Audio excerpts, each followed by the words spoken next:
There's nothing like snook hook sets at dawn or catching a tarpon in the moonlight. Find your next fishing trip made easy on fishingbooker.com and experience the magic of the Sunshine State or any other destination on your fishing bucket list. Book a blue water adventure in search of sailfish or go snapper fishing with the kids. With over 6,000 captains and trips to choose from, planning your next one just got a whole lot easier.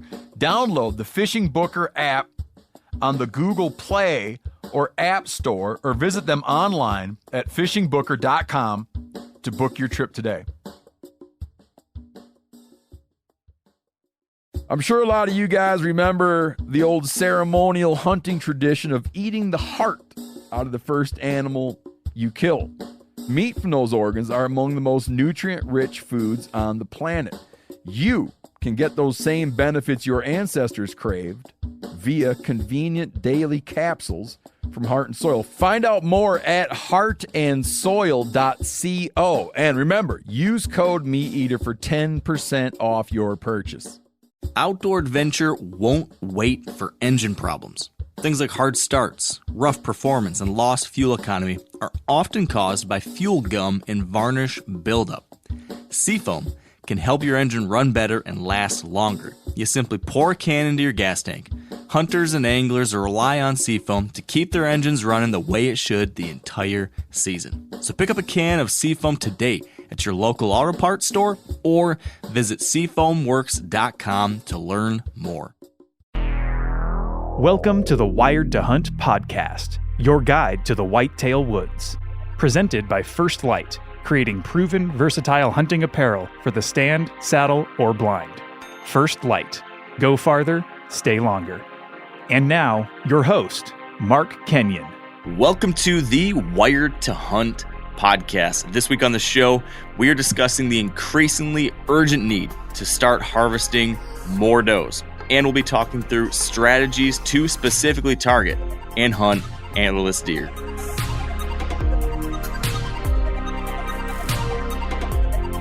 All right, welcome to the Wired to Hunt podcast, brought to you by First Light and their Camo for Conservation initiative. If you're not familiar, the Camo for Conservation initiative means that every sale of First Light Spectre Camo gear, a portion of every one of those sales goes back to the National Deer Association to help them with their mission to do good things for deer and deer hunters. And speaking of the National Deer Association, today's guest for our conversation today is the president and CEO of the National Deer Association, Mr. Nick Pinizzotto. And our topic today is does. We're talking antlerless deer, and we're talking about this topic for a couple of reasons. Number one, kind of selfishly, this is the time of year when we're talking December, when I really start getting extra excited about hunting for does. I've already taken 2 this year, but I'm about to get really, really serious about it just in the next couple of days. For whatever reason, it seems to be as that season's ending, getting towards that last third or last quarter, some of that stress is off. You've had all your big trips, the ruts in the rearview mirror, and now I like to get out there with my kids, get out there with friends and family, take out more new hunters, and top off the freezer. Get out there for specific doe hunts. And it's a lot of fun. And it's a very good time to be out there getting it done because does are still out and about. They're hitting the food sources. So it's a great time to do this kind of thing. But that's not the only reason why we're having this conversation here today. It's also because I think it's a conversation that's needed. As we're wrapping up the year, there's still some work to be done. I just got, about 2 months ago, got an email from our deer specialist here in the state of Michigan that went out to all the hunters, I believe, across the state of Michigan, letting us know that we are in dire straits, that we have a situation with our deer population in the state of Michigan and our ability to manage it because we have not been harvesting enough does. I think the number is, since the early 2000s, our doe harvest, our antlerless harvest, has gone down 30%.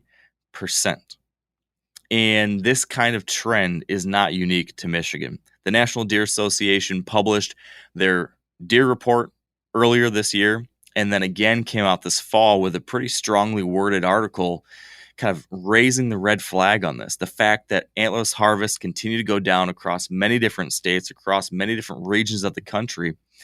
We are simply not managing and balancing the population the way that we need to if we want healthy deer populations and if we want to continue to do our job as stewards and managers of this resource. And so that's why we've got Nick joining me here on the show here shortly to better explain what all that means, to better kind of outline the trends we're seeing, to talk through why this stuff's important, why we as deer hunters need to be thinking about this, why doe harvest can influence our buck hunting opportunities, how all of this impacts the habitat, how this might impact the future of disease impacts on deer populations, a bunch of stuff like that. So I want to cover the why and understand, like, why are we getting these emails? Why are we seeing these things in the reports? Why should we care?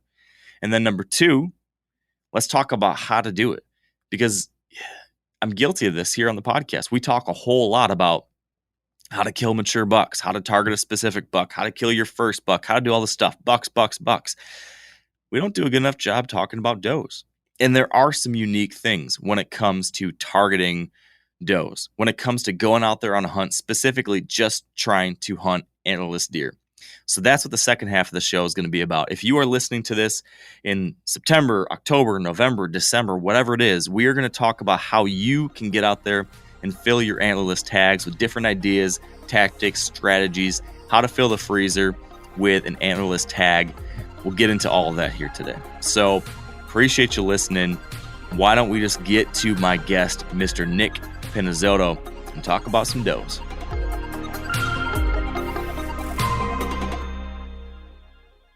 All right, here with me now, we've got a returning guest, my friend, Nick Pinizzotto. Nick, thanks for being here. Always a pleasure, Mark. Good to be back. And I listen to the show. I don't think I've ever missed an episode. And the only ones I don't listen to are the ones I'm on. So maybe I'll make it a point to do that this time. It's hard to listen to yourself. I don't like listening to myself either, Nick, so I don't blame you. Gotcha. I do appreciate you, though, tuning into the show. Thanks for keeping me in business. I'm also appreciative of the fact that you were willing to jump on here with little notice. But I had the idea for this podcast kind of last minute, and it stemmed from some conversations I've had over the last couple days with some of my friends at Meat Eater. We were actually on tour here recently doing some live podcasts and been talking a bunch about the doe situation in Michigan and elsewhere. And as those conversations were going on with me and my friends, I'm also getting text messages from some of my buddies from your Field to Fork program that you guys do at the NDA. We've got a Field to Fork antlerless hunt coming up this weekend, and a couple guys who I mentored years ago in that, 2 years ago now, who are going to come and hunt with me before that too. So I've got all these doe hunts coming up, and my sons are asking me, when can we get out there and start hunting does? And I'm having this conversation about the doe population in Michigan. All these things, I've got all these conversations and thoughts going around my head. And it got me thinking about an email that I received earlier this year. And I teased this in the introduction to the podcast, but I got this email that most of the hunters in Michigan, or all the hunters in Michigan, got, if they're on the newsletter list, from our deer lead in the state of Michigan, basically pleading with hunters in Michigan to start getting serious about does. And you guys actually came out with similar language this spring when you guys came out with your 2023 deer report. And then again, there was an article you published in, I think, late September, kind of raising a red flag on this issue too. So that's what I want to talk with you about, Nick, is first off, why is this something that you guys are starting to scream from the rooftops about? The fact that we need to get a little bit more serious about the antlerless hunting that we're doing. Yeah, sure. And so it's interesting, while you were seeing all that, we were having internal conversations, because as we start to review the deer report like we do every year, started to see some really concerning things. And so we had internal discussion about coming out and saying, hey, it's time to start letting people know that doe populations are not where they need to be in a lot of places. And so it's time to remind hunters that taking does is a good thing for a lot of reasons. And so, just a bit of a disclaimer, though, because I don't want people to get the impression that we're after shooting all the deer and that all the does need to be shot. Yeah. It's also a very localized thing, because I know even where I live in Pennsylvania, you might have one side of the mountain that's overpopulated with does, and you got the other side that maybe not. So I would just ask listeners to take this, and also make sure that they apply sort of their own situation to it.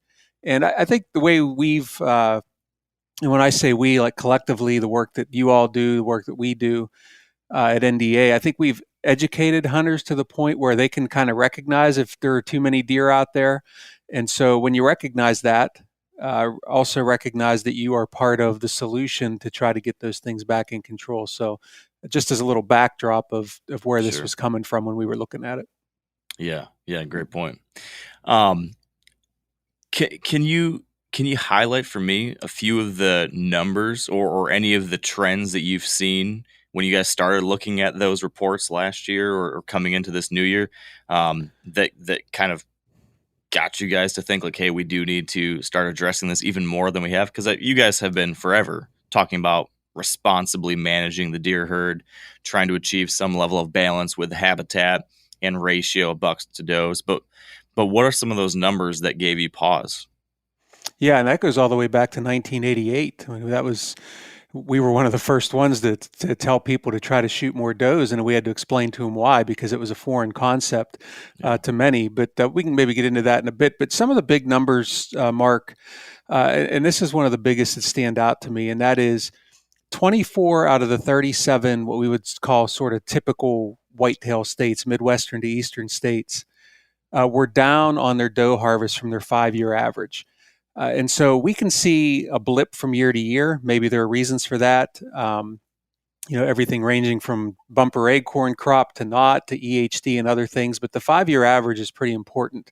And the majority of those states were down in that 5-year average, not just in the number of does killed, but then the number or the ratio of does to buck shot. In an ideal situation, you'd have sort of that 1-for-1 at least, which would be a balance. But we started seeing states that below that one doe per buck. So more states shooting more bucks than does, which is in some ways it's kind of almost unfathomable that happened.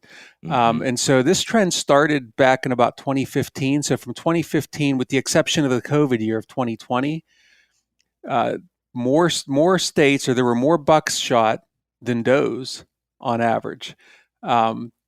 Just some other statistics that are important, I think, here. So hunters are shooting less deer overall, which is also something to consider. So based on 2021 data, 41% of hunters killed a single deer. And so some of your listeners might be sitting here, especially the ones that are successful every year, saying, you mean to tell me that less than half the people were shooting one deer? Yeah. And that was true in 2021. In 2011, it was 50%.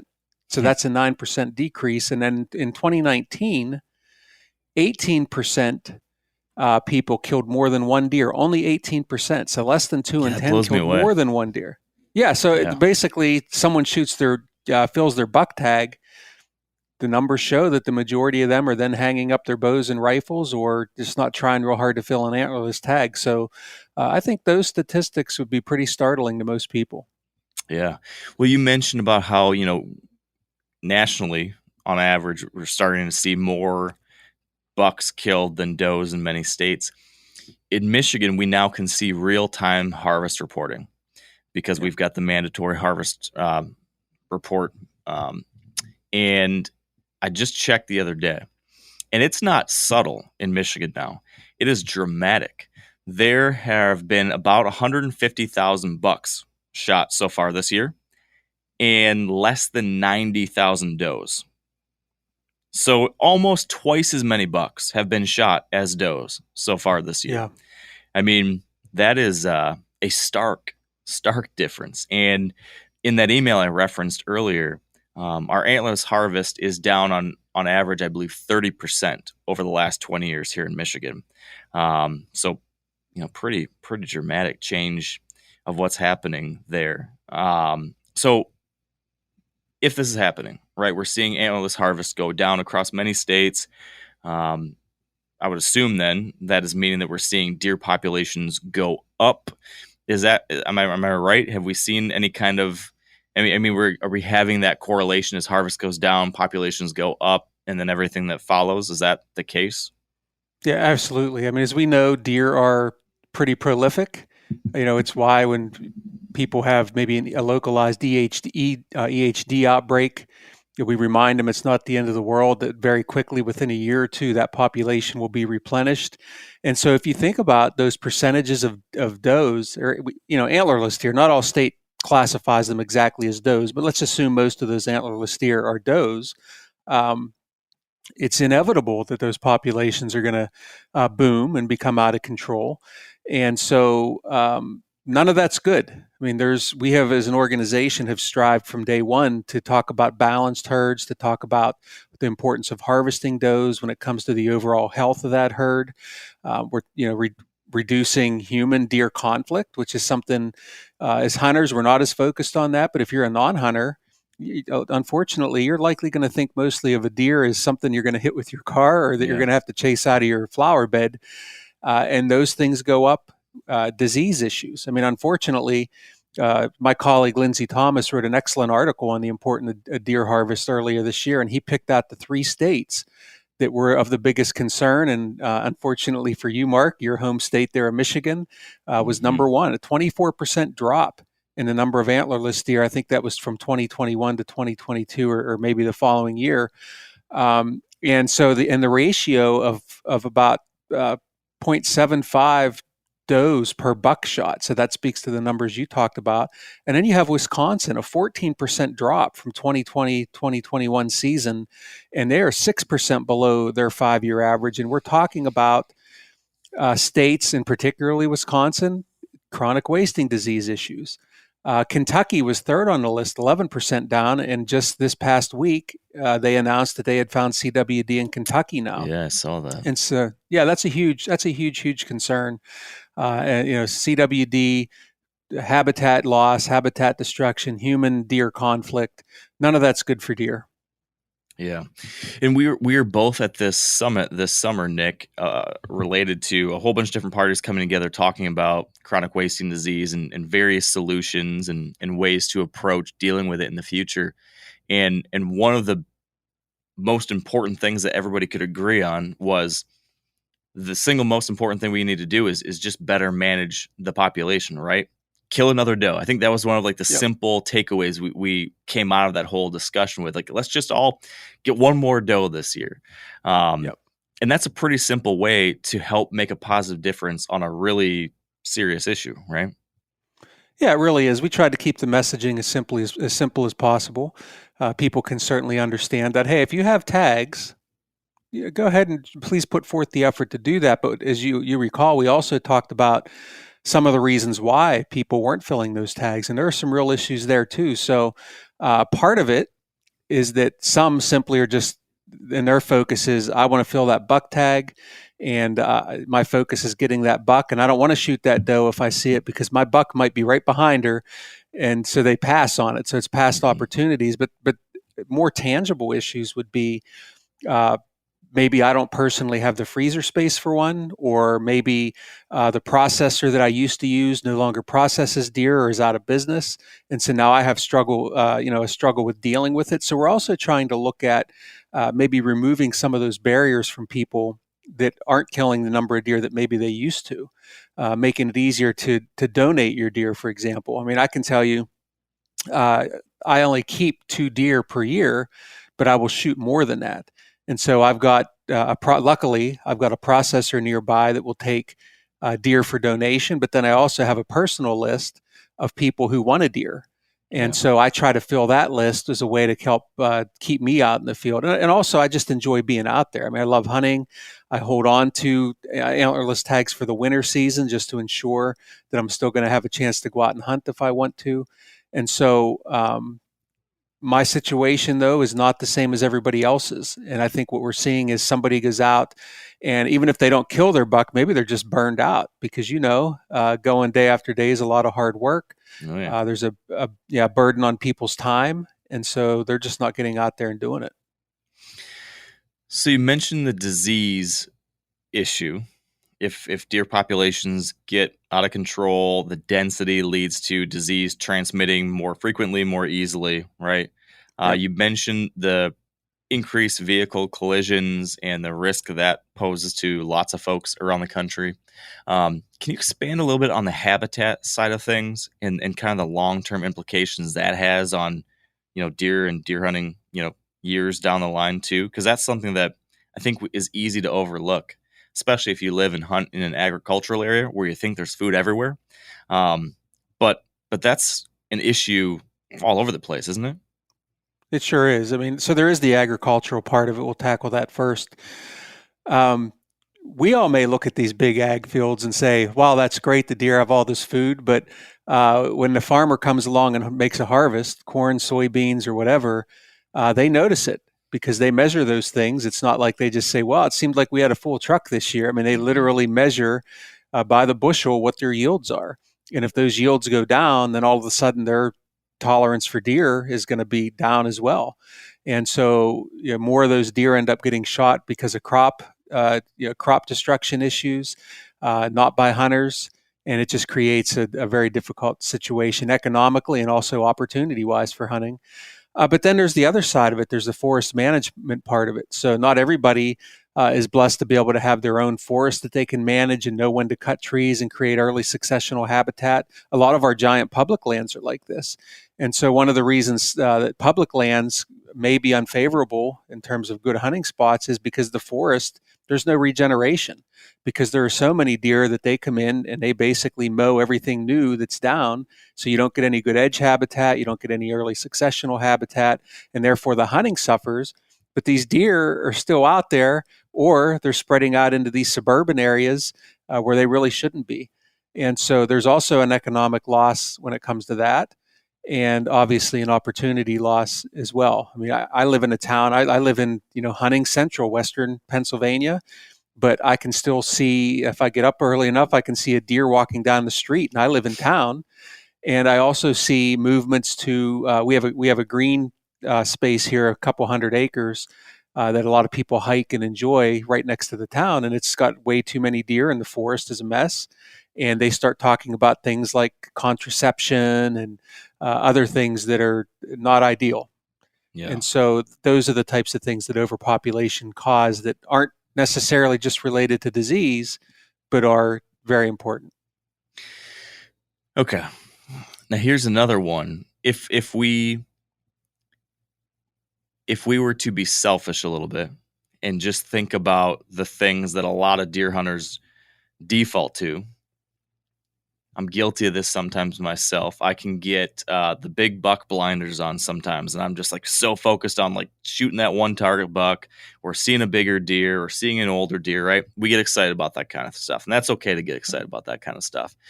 If that's something that we really care about, having an out of control doe population is going to hurt a lot of those types of goals as well, right? I mean, kind of to your point there, when it comes to even in an agricultural area, even though there's lots of food prior to the harvest, once they do pick the beans and harvest the corn and that waste grain disappears, by the time you get to February or March, if you have way too many deer, there's not a lot of food left out there. And if the forest is picked clean, all of a sudden you've got nutritionally depleted critters once you're getting into the spring when these deer are struggling the most, right? That's not good for antler growth. That's not good for, lactating does later into the spring and early summer.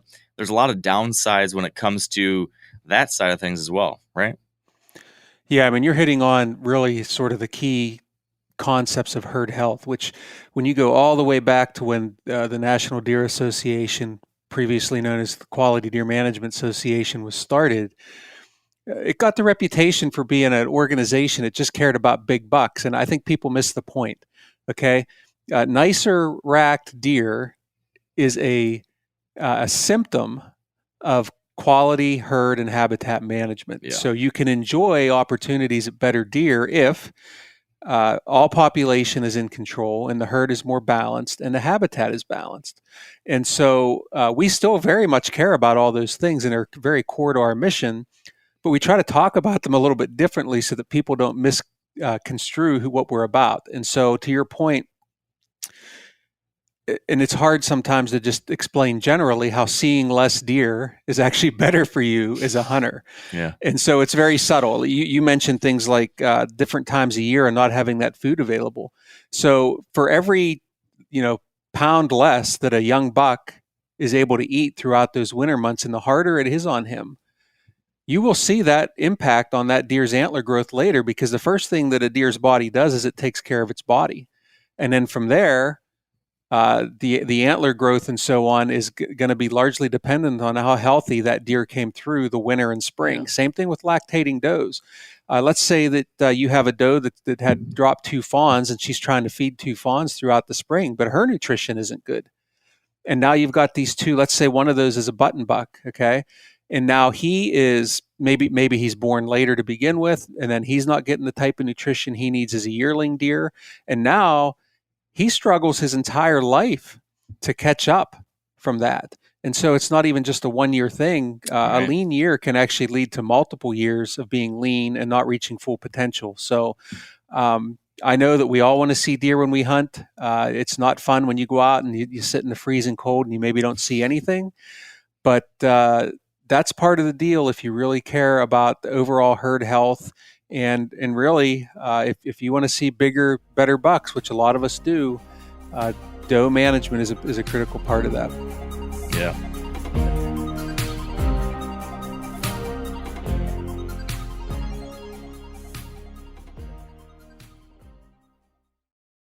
Now, a lot of you guys are familiar with the old hunting tradition of eating, some organ, the heart or a chunk of liver off the first animal you kill. I had that when I was a little kid, and it was a big deal. Organ meats were always prized by frontier people who knew the importance of getting a lot of different minerals and nutrients. And as often is the case, those guys were onto something, because organs are among the most nutrient-rich foods on the planet. And you can get the same benefits your ancestors craved via convenient daily capsules from Heart and Soil, made exclusively from regeneratively raised, grass-fed, and finished cattle. Heart and Soil's unique freeze-drying process means all those important nutrients are trapped in, ensuring you experience every one of the benefits of nature's superfood in a clean, convenient, taste-free capsule.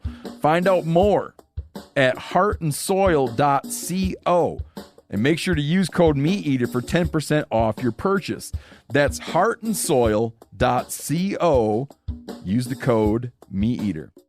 You ever get that feeling you're stuck inside staring at screens and a primal urge kicks in? You crave wide open spaces, fresh air, the chance to connect with the land? Well, maybe it's time to find your own piece of the wild, but searching for property can be a maze. That's where Land.com comes in. They got millions of listings across the country, from mountain ranches to hidden fishing holes. Their search tools are like a seasoned guide helping you narrow down what you want. Land.com isn't just about buying and selling. It's about finding a place to hunt, fish, explore, or simply sit by a campfire and listen to the crickets. So head over to Land.com today to turn one day into today, because trust me, there's nothing quite like the feeling of standing on your own piece of earth. There's nothing like snook hook sets at dawn or catching a tarpon in the moonlight. Find your next fishing trip made easy on fishingbooker.com and experience the magic of the Sunshine State or any other destination on your fishing bucket list. Book a blue water adventure in search of sailfish or go snapper fishing with the kids. With over 6,000 captains and trips to choose from, planning your next one just got a whole lot easier. Download the Fishing Booker app on the Google Play or App Store, or visit them online at fishingbooker.com to book your trip today. And what about, I know we like to see a lot of deer, and I'm guilty of it too. I like to see a lot of deer. But I also like to see certain kinds of deer behavior. And this is another one. If you have a more imbalanced buck to doe ratio and a more balanced herd structure, age structure, all those kinds of things, it can lead to more exciting hunts in a different kind of way too, right? Can you speak a little bit to how, your doe population and buck to doe ratio can impact like the rut and that kind of stuff that we always dream about? Yeah, and it's funny because we've listened, I'm sure both of us, to 100 podcasts over the last few weeks talking about the rut. I mean, you've had several great guests on talking about this issue, and one of the things that comes up, and it's funny because I'll hear you and Tony going back and forth on this when you guys are together about how, man, it's like the first week in November and I haven't seen a deer for 3 days. What's going on?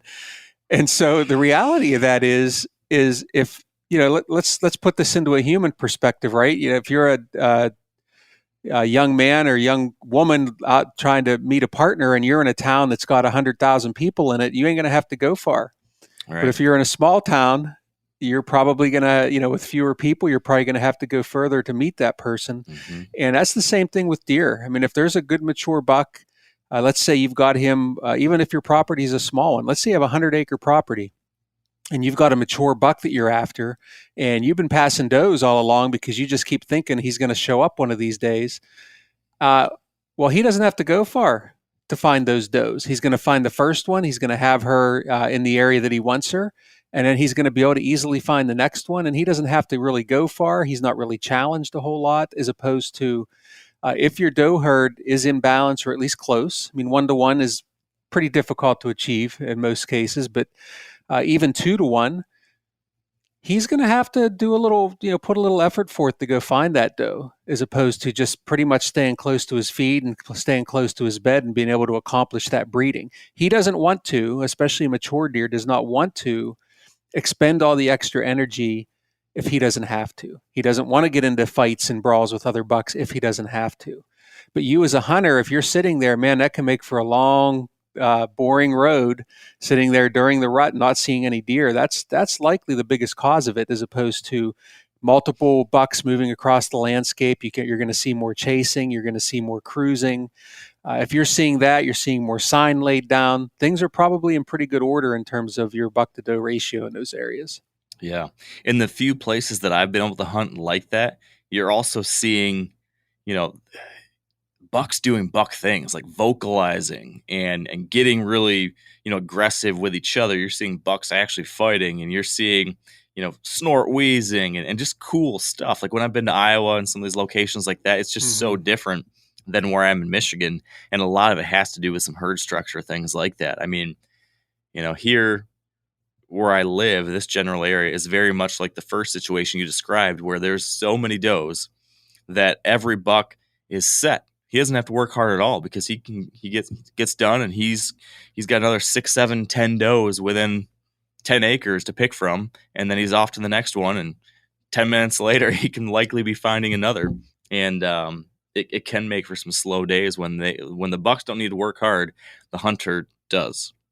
Yeah, and age structure is important there too. It's older bucks understand better how to do those types of things. So they're going to be more prolific kind of scrapers and serious scrapes, and rubs and aggression towards other deer. Whereas the younger bucks, again, to go back to people, your game is a lot better when you're in your 20s than it was when you were in your teens, right? And so it's the same thing with deer.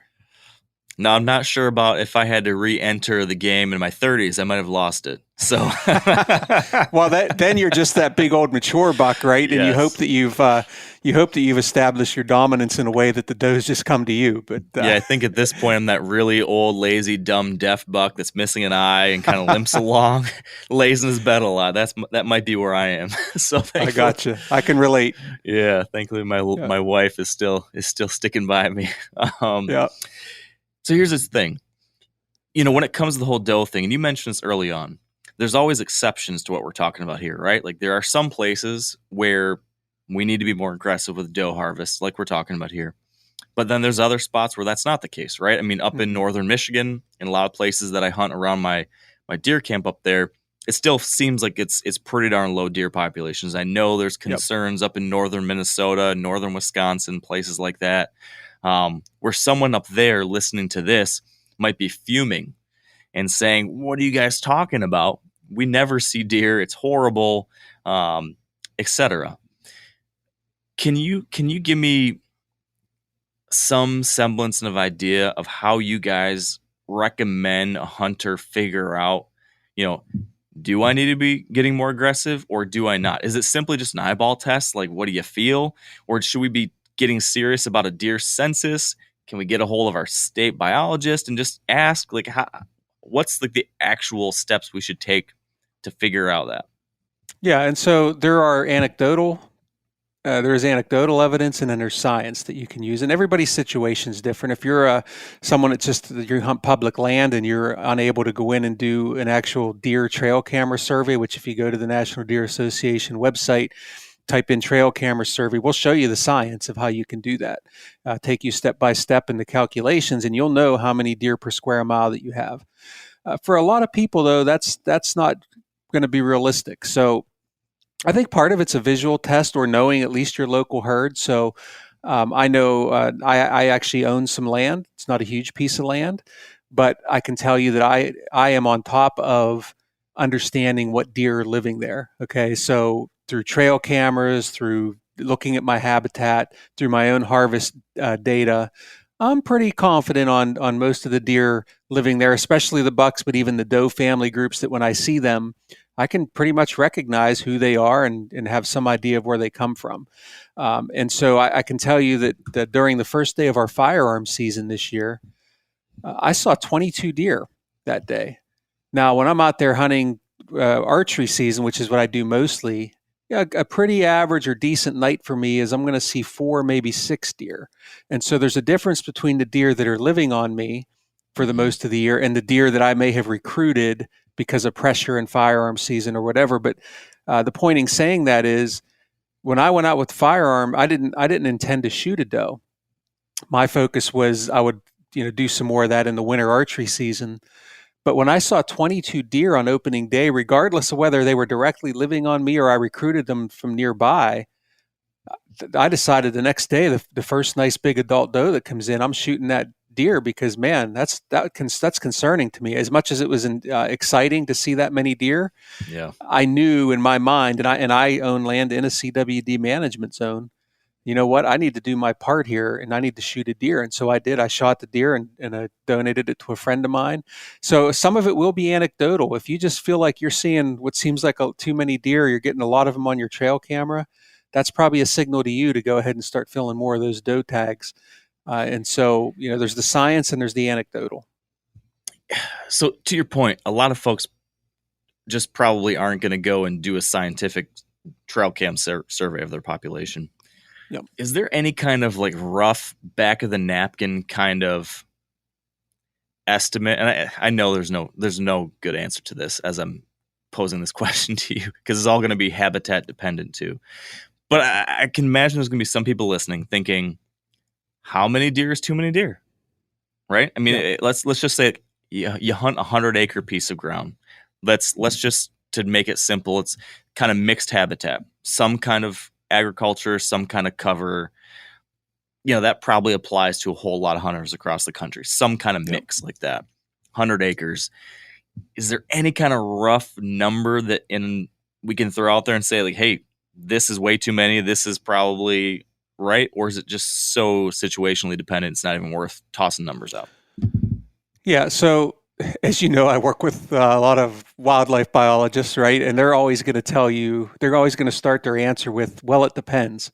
Yeah, and they're getting really nervous as I pose this question. Yeah, they are.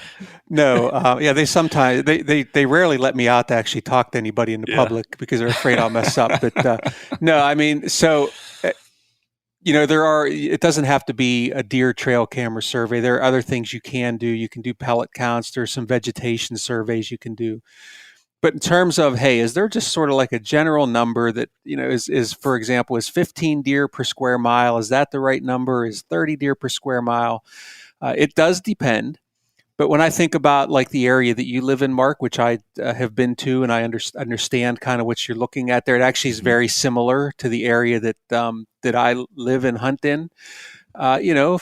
15 deer per square mile is probably pretty good because you've got that's not a huge, gigantic number, and there's a lot of food around. There's a lot of edge habitat, and so there's opportunity. But I would say if I were to go an hour or so north of where I live into the Allegheny National Forest, that's too many deer for there because you lose the agriculture. And if you don't have good acorn years or other good mast years, it can be really challenging for deer. So it does depend.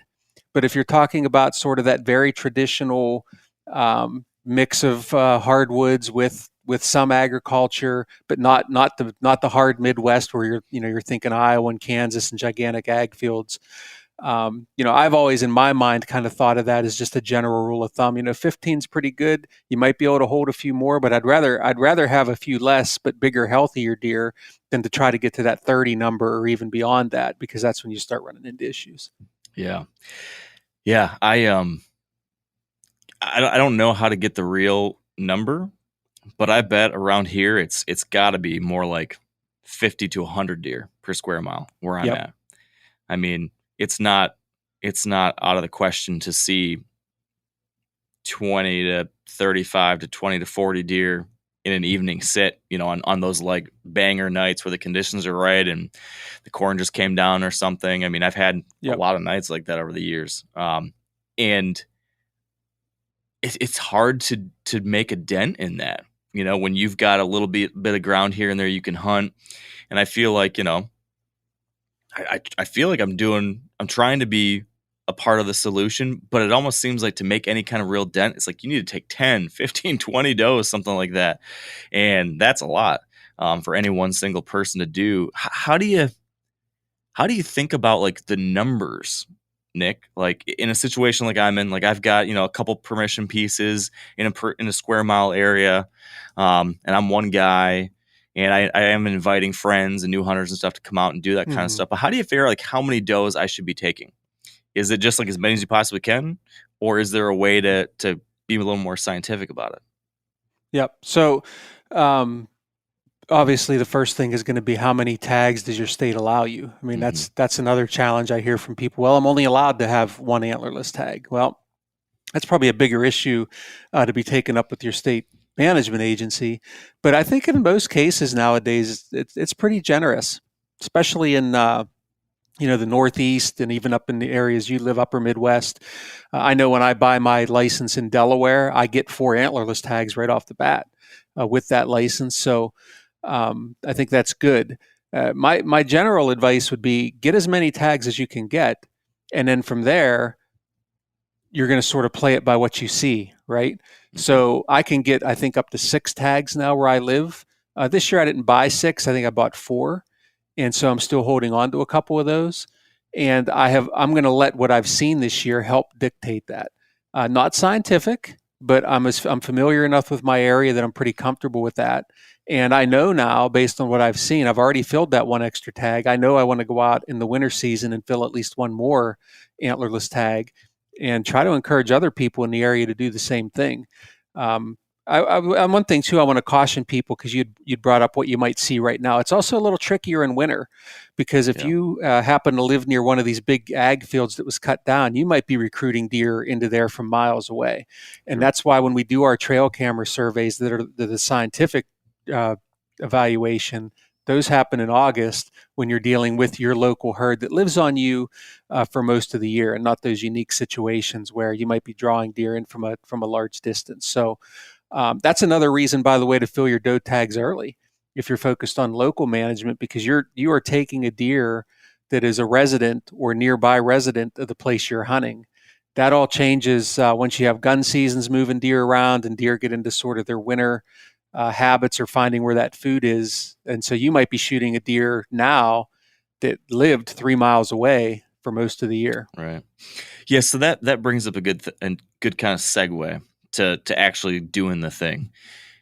So you just answered my next question partially, but are there any better or worse times to start targeting doe? So you just made a case for targeting does early. Is there any other reason why it's a good idea to take a doe early versus late? And then vice versa, is there any reason why a late season doe kill is better or worse? Yeah. Generally speaking, anytime you have an opportunity is going to be a good time. Okay. Now, I'm not saying you've got your target buck coming in and he's following a doe. I'm not saying shoot the doe in that situation. Okay. Let's be realistic about it. But earlier in the year, is more likely that you are removing a deer from the property or nearby property that you're hunting, a deer that uses your place. Okay, so locally, you are helping your situation more locally, and also at a time when you're probably, not that you're not always focused on a buck, but let's be honest. When we're going out there and we're still sweating and we're carrying a thermocell, likelihood of seeing the buck we're after might be a little bit tougher during that time. And so it's just a mental approach. Like, you know what? I am setting aside the first couple weeks of the season to focus on antlerless deer.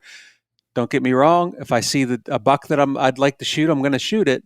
But my focus is going to be to try to fill some of those doe tags. If you do that before the rut, you are able to help with some of those things that we talked about earlier. Those are, a doe or two less than bucks are going to be able to chase nearby during that time. So it's very helpful that way. Yeah. But in the winter too, I don't want people to get me wrong. Even if you do shoot that doe that maybe lives 3 miles away, you're still helping the situation. You're still helping somebody, and you're also either putting meat in your own freezer, or to a friend, or to someone who really needs it. And we still have an awful lot of hungry people in this country, and people don't understand how far those donations go. And I feel really good about it every time I donate a deer through those programs. So I love to hunt. I can't eat all the deer, but there are other people that can help with that. Yeah. So you're always helping the situation anytime you take a doe out. Yeah. Now, I've heard some people say you shouldn't shoot a doe in the late season because you're killing your future bucks, because those are does that have already been bred, and now you're just wiping out your future deer. What do you say to that person? Yeah, I mean, if you just want to look at the math of it, well, certainly if you take out a doe, but if you take her out before she gets pregnant or after, regardless, you're likely taking out 2 or 3, right? Yeah. And so inevitably in that population, you're going to have button bucks or bucks that are taken out. That's just the reality of the situation. You are not, deer are very resilient, okay? And so you should be focused less on numbers of bucks and more on quality and age class of bucks, and having deer throughout those age classes. And so to have 25 yearling bucks running around every year where you live doesn't really help your situation. I mean, it's too many deer to begin with. You're not getting that type of hunting opportunity that you may desire for mature deer, or we talked about mature deer behavior. You never have that. That's what we used to have, where it was, people would shoot any buck, which is fine. I would never tell anybody to put the value of the tag is what you put on it. You do with it what you want. But back in the day, it was in your state, my state, any buck with an antler was a buck, and you shot it, and you probably only had one doe tag. Your state only allowed you maybe one doe tag, and so easy to see what happens with population issues. But I would say if you're trying to do that math and saying, well, if I kill a doe, I'm killing that buck that I'm going to kill 4 years from now, that's a pretty tough, unrealistic math problem there. It's a tough way to live your life as a hunter. Yeah, I think that the risk, like the possible downsides, are far outweighed by the upsides of doing all the other things we mentioned.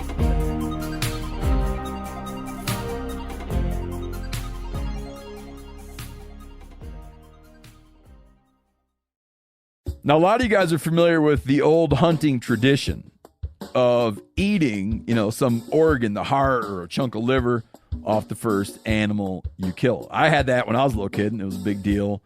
Organ meats were always prized by frontier people who knew the importance of getting a lot of different minerals and nutrients. And as often is the case, those guys were onto something, because organs are among the most nutrient-rich foods on the planet. And you can get the same benefits your ancestors craved via convenient daily capsules from Heart and Soil, made exclusively from regeneratively raised, grass-fed, and finished cattle.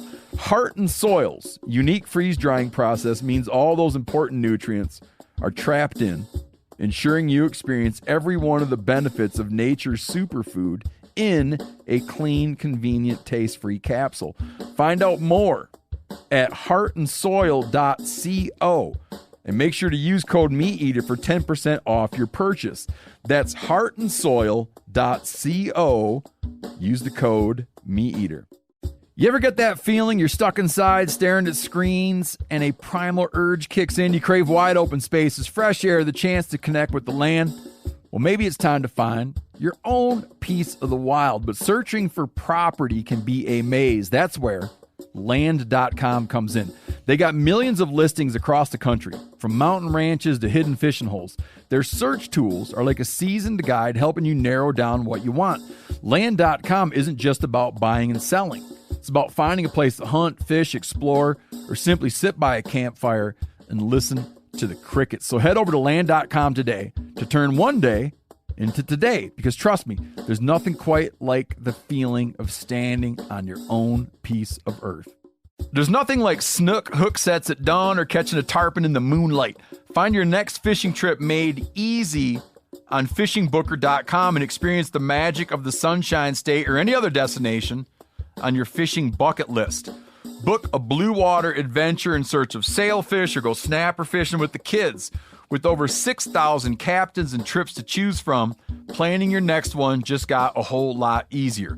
Download the Fishing Booker app on the Google Play or App Store, or visit them online at fishingbooker.com to book your trip today.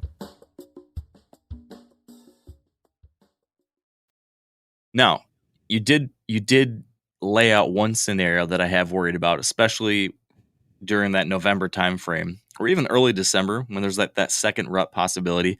I've always been kind of allergic to shooting a doe during that time period when a doe might be bringing a buck along with her.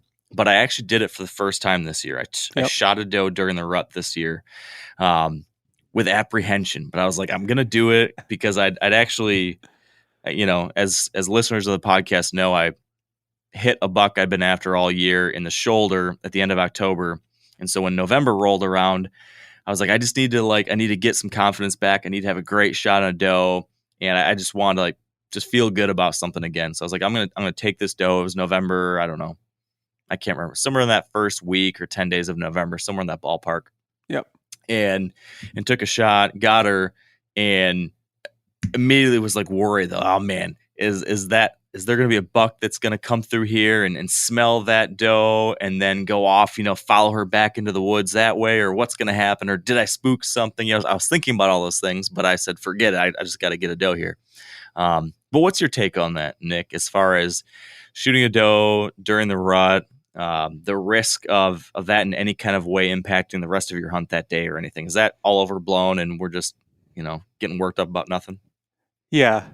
At first, I got to tell you, when I was listening to the show, when Tony was using the analogy of going into a bar and getting stabbed in the shoulder, I literally laughed out loud when I heard that. That was top rate. But spot on by Tony. Yeah, it was. So no, I think that we often give all of these deer in situations way too much thought and credit that we should. Deer are disturbed constantly out there, and they are unable to. The problem is we process information as human beings, and so that's the lens we see the world through. Deer do not process their world like that. I mean, you shoot if two deer are standing there and you shoot the one right beside the one that's standing, it doesn't go through that deer's mind. Well, that deer just got shot, right? That's not how a deer's mind works. Right. And so don't be worried about if you shoot a doe, what that's going to do to your chances of getting a buck. Realistically, if you do shoot a doe and that buck was in the area and he does move off for that period of time, he doesn't move off forever, because in his mind, he's processed that he saw someone get shot in that area. He processes that, I've been disturbed by a human. Humans are bad, and I'm going to go somewhere where I'm safe. And then at some point, he's going to return to that area or be available in some other area.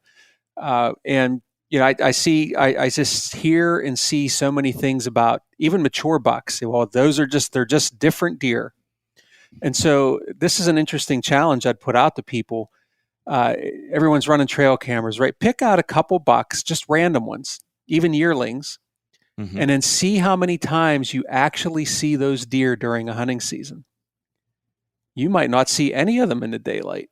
And so just because some bucks have bigger antlers, we have said they're the wiser, smarter, and they're still deer. They're still deer. And we give them, I think, way too much credit for how they process information and how things we do may impact them. And so, yeah, again, if you get a nice shot opportunity to doe in November and you see that there's no buck around her, that's a great time to take her, get her out of the woods, and you fill the tag and get back focused on bucks. Yeah. Okay. So anytime is a good time to shoot a doe. Yep. Another dilemma that I know a lot of folks face, and I've sometimes thought through too, is which doe to shoot, or should I shoot this doe or not, based on the situation. So I'll lay out a couple scenarios. Number one, if there's an adult doe with young, what's your take on shooting that adult doe with young? Number two, if there's a group of does and you can see some are older, some are younger, which is the best doe to take? Do I shoot the big old one? Do I shoot the younger one? Doesn't matter. What do you think about those? Yeah, I'm primarily focused in a perfect situation of going for the biggest, oldest one if I can. But at the same time, if an 18-month-old doe presents a good shot opportunity, I'm not going to wait on the other doe if I want to fill a doe tag, because we all know how quickly a doe hunt can go bad if one of them smells you and now you don't shoot any deer. And so, I don't think I've ever shot a doe fawn that I knew was a doe fawn. Maybe one exception in a winter season where those doe fawns are darn near as big as adults. But my focus is, if I can, I want the biggest, oldest doe. But I've got no qualms at all with shooting an 18-month-old doe. The first doe I shot this season was an 18-month-old. They are very good to eat. They're also of good size, and they're also typically alone. And so you don't have the battle of trying to beat a bunch of different eyeballs and that type of thing. So, I wouldn't waste a whole lot of time being focused on that. If you get a good shot opportunity, take the good shot opportunity. But I do have a tendency to focus on the bigger, older ones if I can do it. Yeah, I'm right there with you. Okay, so we don't really get into this a whole lot, but it is worth talking about. Specific tactics when you are actually going out on a doe-only hunt. Like, you're out there either in an antlerless-only season, or you've got your buck tags filled and you're just trying to kill some does. Every year I get to this time of year, and I'm like, all right, now it's doe season. Like, when I've got that buck tag filled, or when I get late, I usually just like revert to, okay, I really got to get working on management if I haven't got enough down yet. And it always seems like early in the year, I think to myself, oh, it's so easy. I'll be able to get does whenever I want. And it seems like Right. Whenever you're trying to kill a buck, the does are everywhere, right? But as soon as you're specifically trying to kill one, all of a sudden things don't quite work out that way.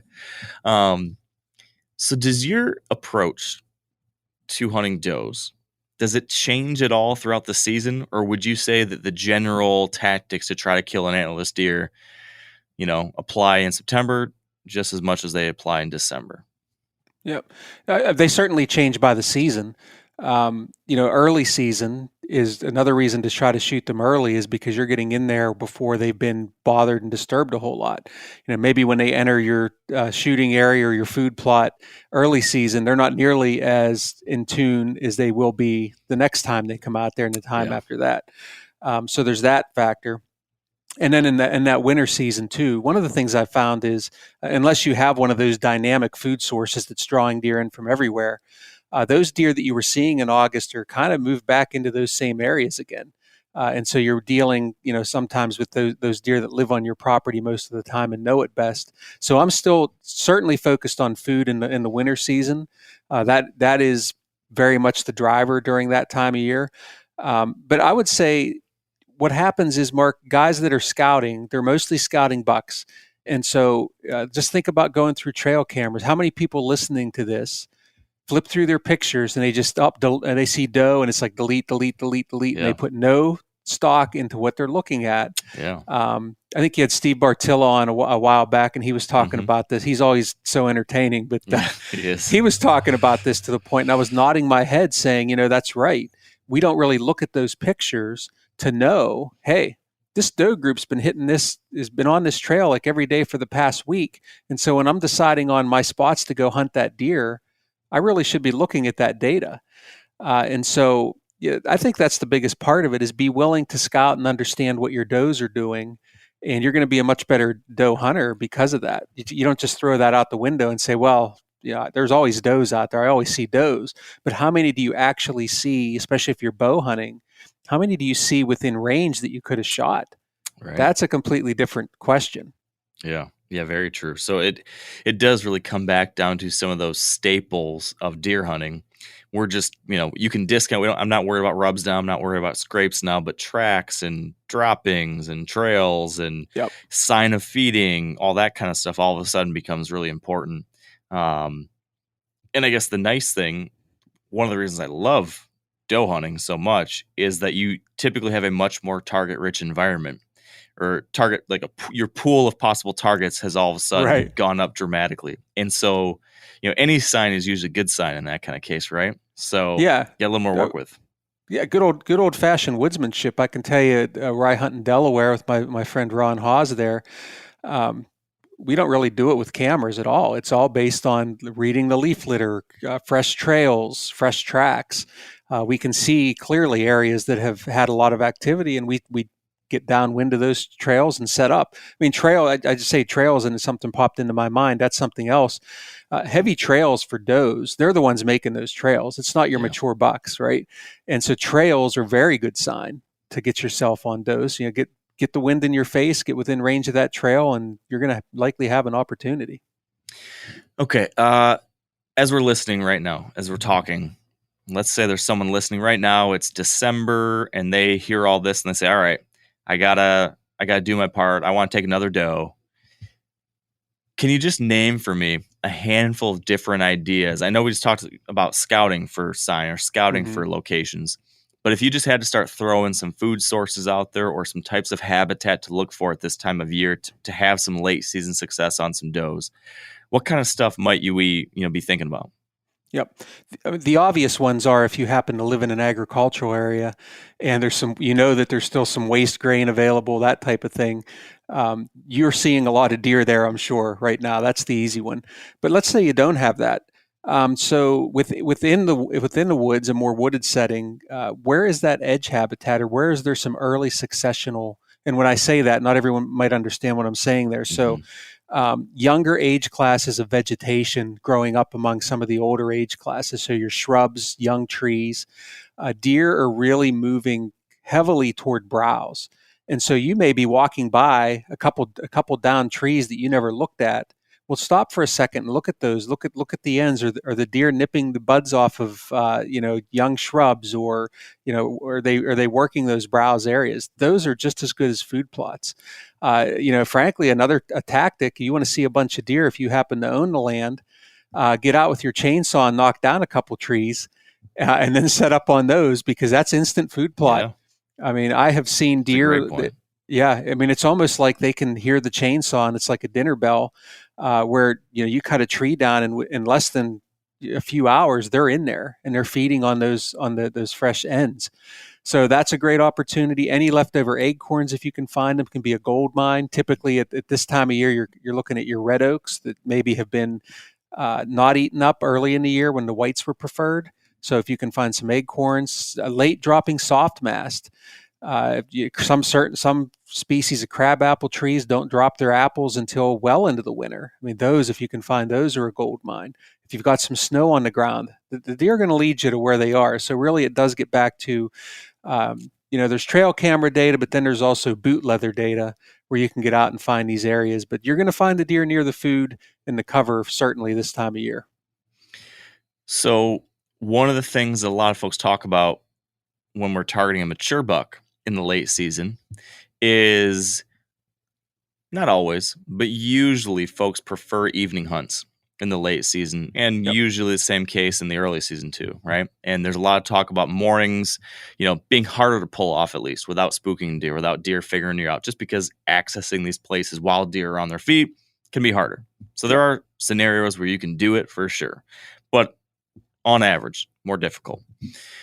When we're just targeting does, though, would you say that's still the case, or do you think, it's worth doing those morning hunts now in the late season or early season when you're targeting antlerless, because there's, again, like we said, there's more of them around, less risk, they might be a little bit more tolerant of your impact, anything like that?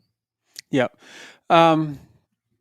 I go back and forth. I think every situation is different. So my particular property, I don't have any agriculture within a few miles of my place, and so it's what I plant. And all of my plots are kind of like interior plots. There's not really a great way for me to get in on mornings to intercept those deer coming from feed to bed. Okay, if I was in the Midwest, I used to live and hunt in Ohio. I would hunt mornings there more often because there were more obvious opportunities to get between food and bed, and there were ways I could get in there and do that. But for the most part, my experience has been that deer are kind of moving back to bed earlier during these winter months, and they're coming out of their beds earlier also. So evenings have always been better for me, and so I spend most of my time there. But in my particular environment that I have, I hunt very few mornings, except for when the rut is really kicking off, just because the situation doesn't dictate that that's a good spot. Delaware, I'm going to hunt a lot of mornings because we can get a half mile off the main feeding areas and intercept those deer going back to their bed. So it really is sort of site specific. Yeah. So something I've kind of stumbled on in recent years, when it comes to like the end of the year, when I'm down to the last week of hunting season or something like that, we've got a late antlerless firearms season. So you can gun hunt for does right to the end of the year. One of the things I've started doing on these properties I've got permission on that have a lot of ag, I can't get in there before daylight without spooking all sorts of deer off these ag fields in the morning, right? Because there's deer out there, they're feeding just before daylight. But what I have found is that there's usually a few deer that linger on those fields after daylight. And so what I've started doing is actually waiting till daylight and then kind of spot and stalking my way through these fields, trying to find that doe family group or a few does that are lingering and actually sneak into gun range, 20 minutes after daylight and get a shot at a deer like that. That's been pretty effective for me recently, being able to get an extra hunt in those morning hours. And it's kind of nice. I wake up late, I slip in there, I sneak in, and if there's does out there, great, I get a shot. If not, I can go back to the car, go home and go to work or take the kids to school or whatever. It's been a nice little additional way to get some hunts in that have been pretty effective without without impacting the property too much and without taking a lot of time either. Yeah, I love that strategy with a rifle in particular. You have a firearm, you don't have to get within 30 yards of that deer. Yep. And so you have the advantage of being able to see. You don't need a flashlight. And if you spot a deer, let's say you spot a deer a couple 100 yards off, you're going to be a lot more effective at getting close enough when you can see where you're going and you can read that deer's behavior. You can see when they're looking at you, when they're not. And so, no, I absolutely love that strategy. I think generally we all probably don't have to be walking into our hunting spots in the middle of the dark. We could probably all walk in right about daybreak and be maybe even better off. So that certainly applies in this situation in the winter. Yeah. So all this though comes down to a little bit back to the impact we make on the deer herd, right? The pressure effect. And you know me, at least I'm pretty obsessive about that stuff. And I worry a lot about the pressure I'm putting on the deer herd and all those kinds of things. When it comes to does, though, do you think that they are more tolerant of our impact? Sometimes I think they are, and then other times I see that old nanny doe who seems to be on edge more than a buck half the time. Yep. Do you think we can get away with more when we're just targeting those does, or not? So I think you can get away with more in terms of that doe is still going to want to move, even though she knows that there's been pressure.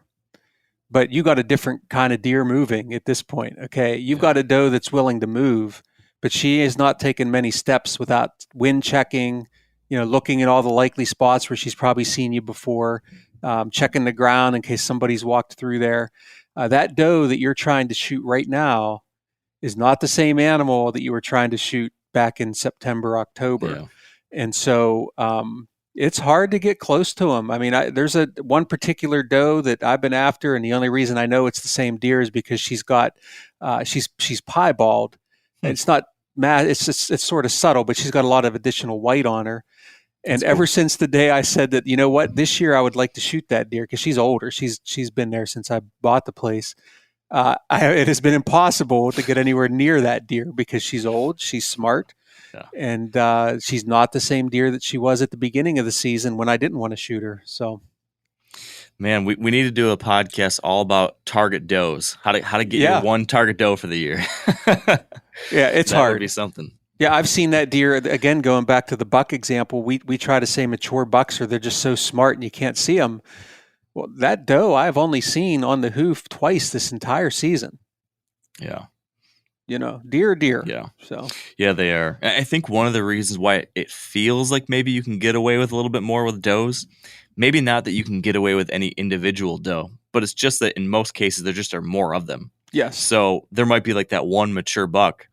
And if you spook that or educate that one mature buck, well, then that's going to significantly change things. But you might have 10 does you're working with, or where I am, you might have 40 does that you're working with. So you can afford to be more aggressive sometimes, knowing that, I'm going to educate 5 of them, but there'll be 35 more or 5 more or whatever, So it can be worth getting a little bit more aggressive, especially when you're getting towards the end of the season and you're running out of opportunities. Get after them, because if you don't, it's definitely a 0. Yep, 100%. So that's something to think about. What about, have you done any aggressive, wonky things with does? Have you ever decoyed for does? Do you ever call for does? Anything like that? I've decoyed. Actually, the first deer I shot this year responded to a decoy. Now the decoy wasn't for her; it was for a buck I was after. Right. But she responded to it. I had several does respond to it, what I would consider favorably. But I can't say that I have ever specifically gone out and tried to decoy. I mean, doe are just they're so less tolerant in general. They and then they get into stomping and snorting, and then they can blow up your whole hunt. But and so because of that with does, I just try to be where I think they're going to be and keep it simple that way. I think a lot, especially this time of year, I think an awful lot about my cover in the tree and being able to get a shot off where the vegetation's gone. And so it's more or less trying to get as close as I can without them seeing me at the same time. It sounds simple, but I try to keep it pretty simple this time of year. Yeah. The one thing I've thought about recently, if I didn't have the firearm season that we do have in Michigan for does, and if I was just bow hunting, I bet you a doe feeding decoy could be pretty darn effective for just like getting other deer to feel comfortable, at least to getting close and check it out. And then, you better take a shot at them before they do get wonky and spooky about it. But something that has worked well for me in bow season has been doing a fawn in distress call. Oh, interesting. Yep. To get does to close the distance. I've had a number of does I've called into range that way. And I think you could do it.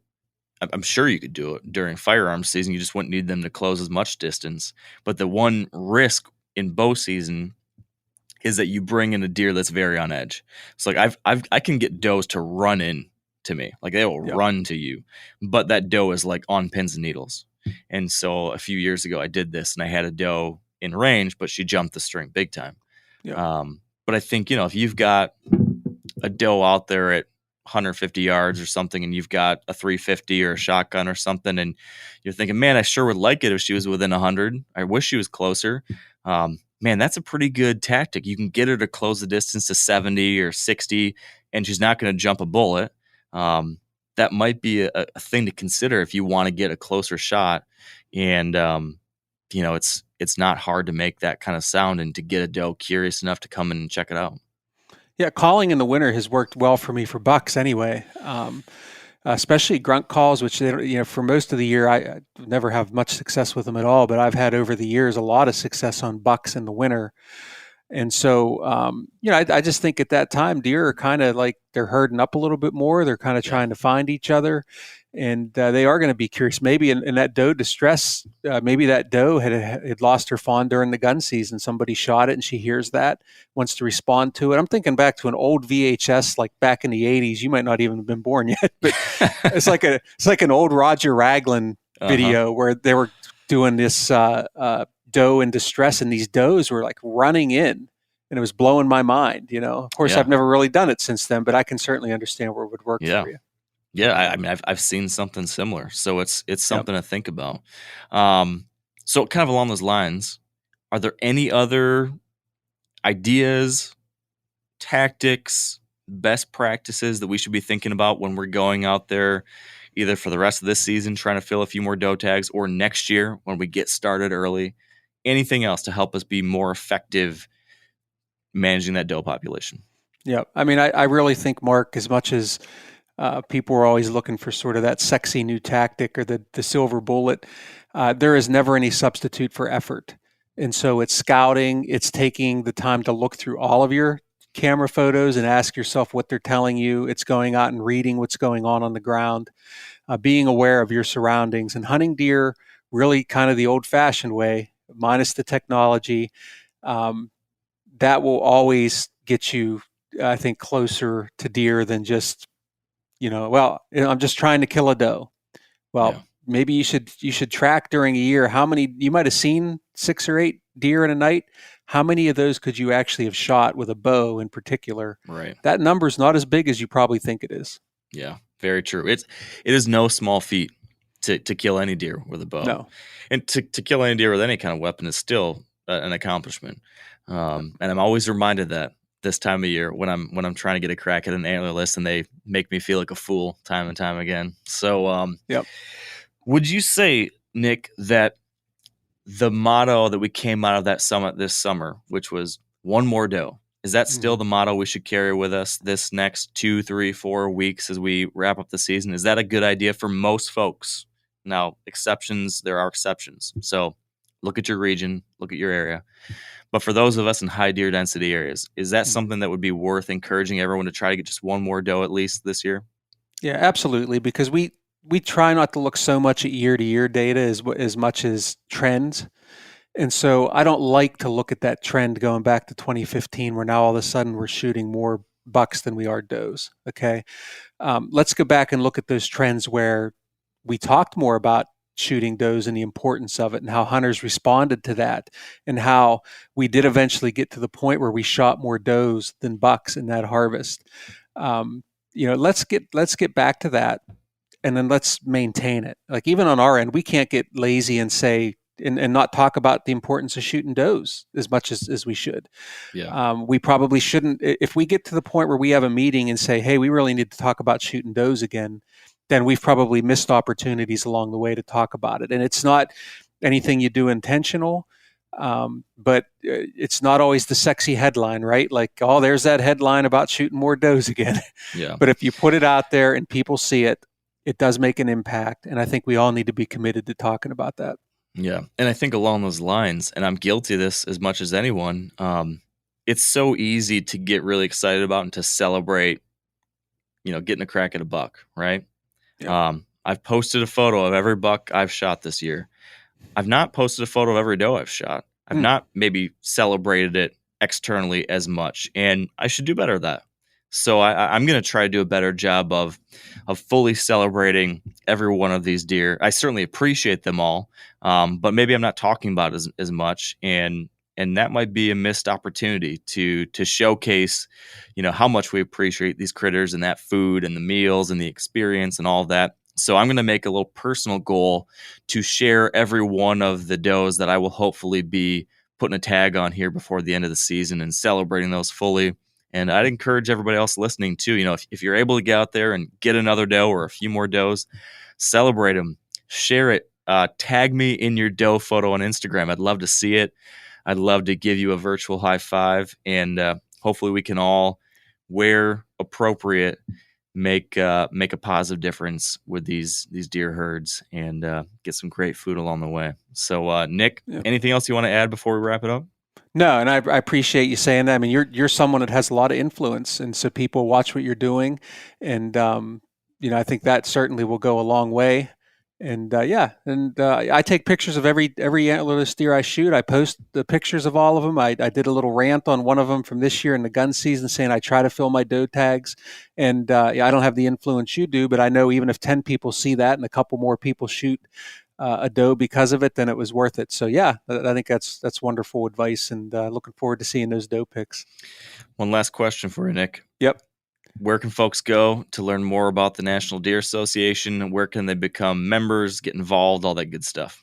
Yeah, thank you. Appreciate that. So deerassociation.com, just Google Deer Association. I don't think people are using URLs so much anymore. And we have a big orange join button right at the top, and we've got multiple levels.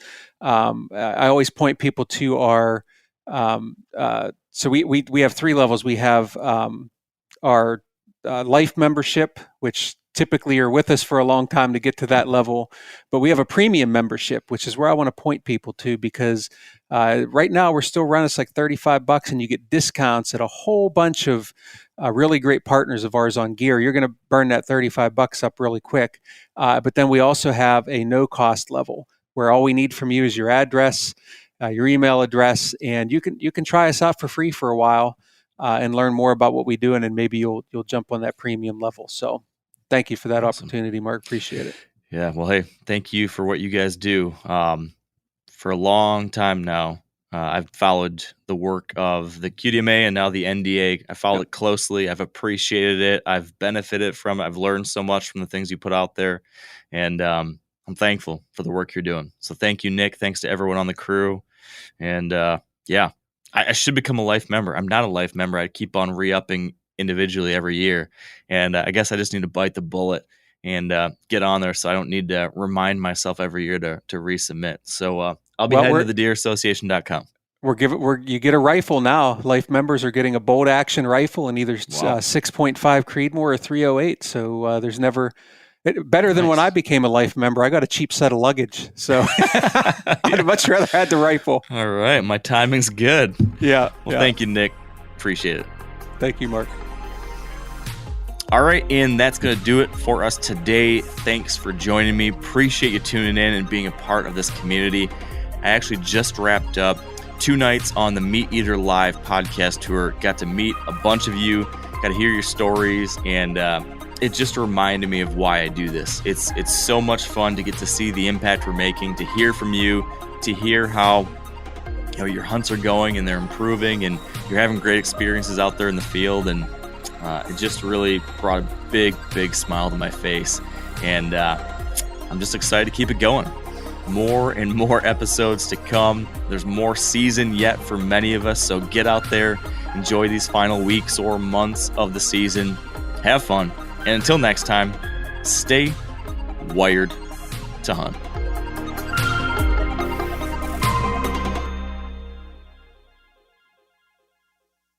I'm sure a lot of you guys remember the old ceremonial hunting tradition of eating the heart out of the first animal you kill. Meat from those organs are among the most nutrient-rich foods on the planet. You can get those same benefits your ancestors craved via convenient daily capsules from Heart and Soil. Find out more at heartandsoil.co. And remember, use code MeatEater for 10% off your purchase. Outdoor adventure won't wait for engine problems. Things like hard starts, rough performance, and lost fuel economy are often caused by fuel gum and varnish buildup. Seafoam can help your engine run better and last longer. You simply pour a can into your gas tank. Hunters and anglers rely on Seafoam to keep their engines running the way it should the entire season. So pick up a can of Seafoam today at your local auto parts store or visit seafoamworks.com to learn more.